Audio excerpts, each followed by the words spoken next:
Hey, this is Sebastian for the Metal Gods Meltdown, and today I'm joined by Zeke Scott. Intergalactic Demon King. Has been out a short while. How pleased are you so far with the feedback?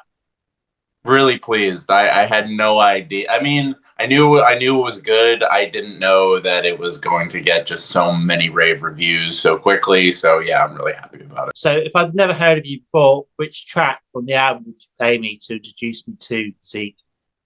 I think it's Light the Sky, probably. I think that's the let's see, the third song. Dude, I just love the cover. Right? That's my next question. It's made for vinyl, the way heavy metal should be, yeah? Can you tell us a little bit about the cover? Yeah, it was made by a guy who goes by the name Insect Decay on Instagram. I've been working with him. I designed a T-shirt with him a long time ago, and I figured he was ready to do an album cover. And yeah, we thought I thought of a couple of different ideas, and the one that kind of stuck was this kind of idea of like these demons kind of surging up a mountain, like a mountain in space, and like some like kind of like almost toxic lion screaming back at them to get down, and the demons are trying to grab my guitar and take it from me, and we had to put it out in outer space because it's intergalactic demon king.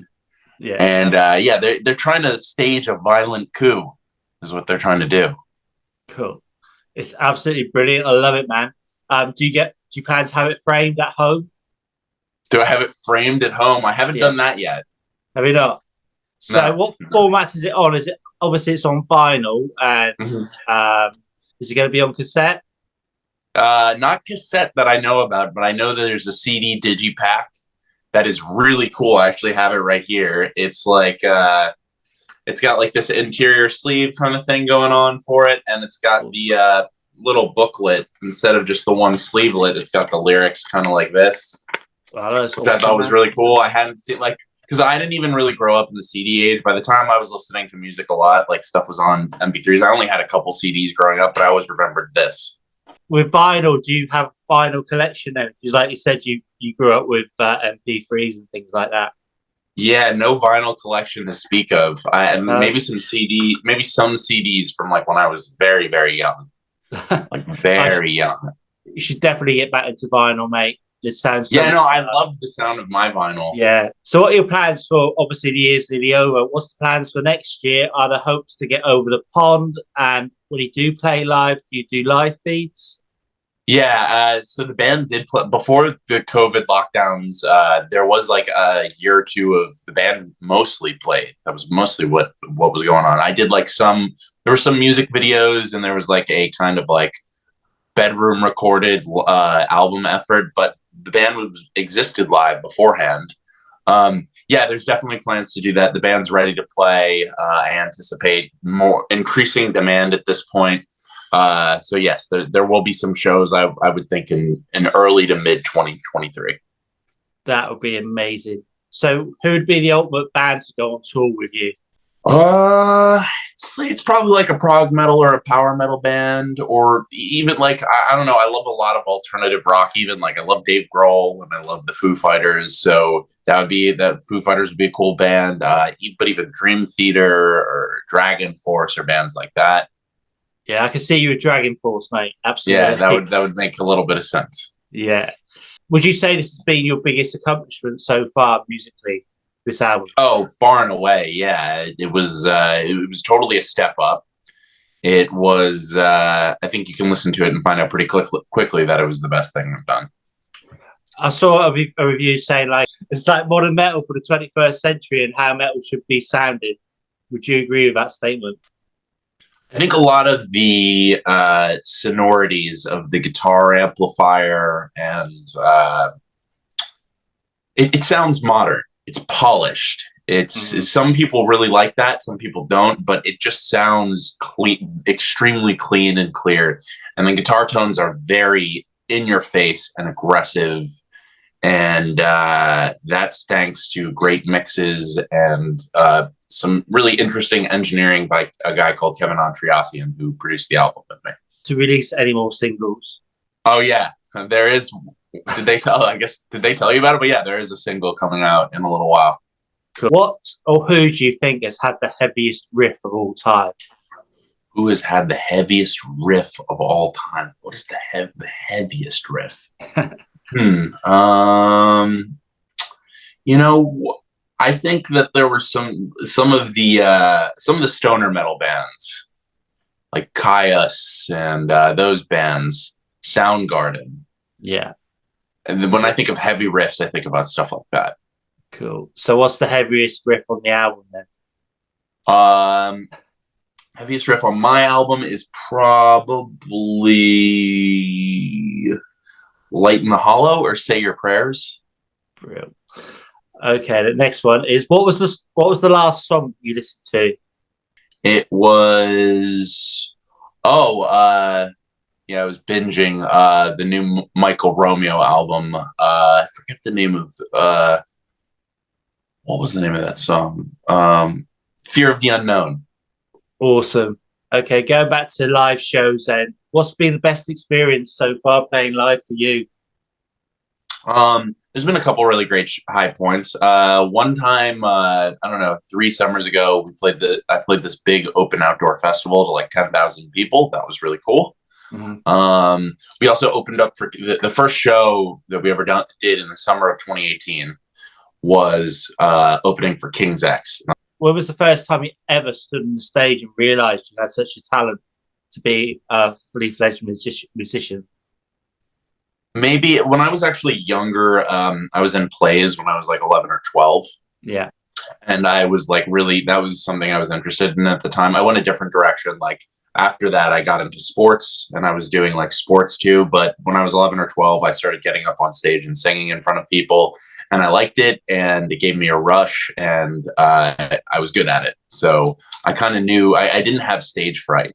Like there was no point in my youth or older age where I had any level of stage fright, which was great. And that was probably a moment. And then I guess maybe as I got older, had like more and more increasing amounts of experiences of doing it made me feel better and better about it. If you were a musical instrument, what would you be? If I was a musical, like an oboe or a bassoon. Okay. Cool. That's a clean answer. That's good. I've thought about that. I've thought about that before, obviously. Can you tell me why we should check out and listen to Intergalactic Demon King? Because everyone says it's so good. It's just I poured my heart into making the record. These things take time. They take a lot of effort, and the intent and the product get better and better with time. And I've risen to an occasion here where something truly substantial has come out. So you should listen to it. Can you give me 4 words then to describe Zeke Sky? 4 words that describe Zeke Sky, man.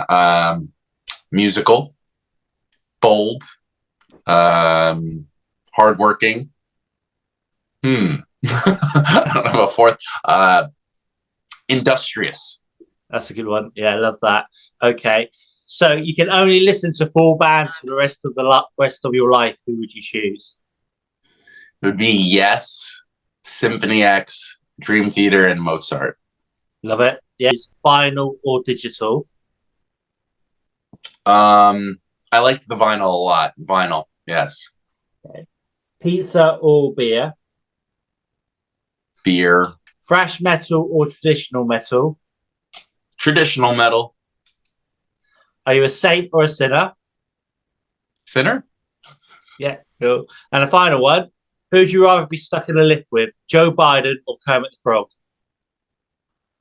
Joe Biden, for sure. I just think the conversation would be more entertaining.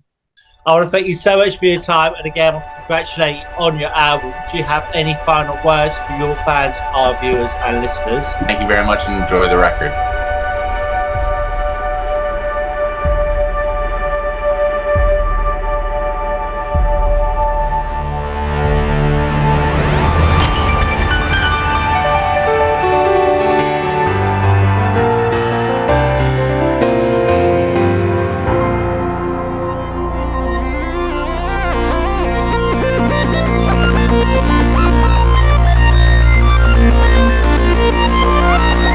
We'll be right back.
nobler than the universe.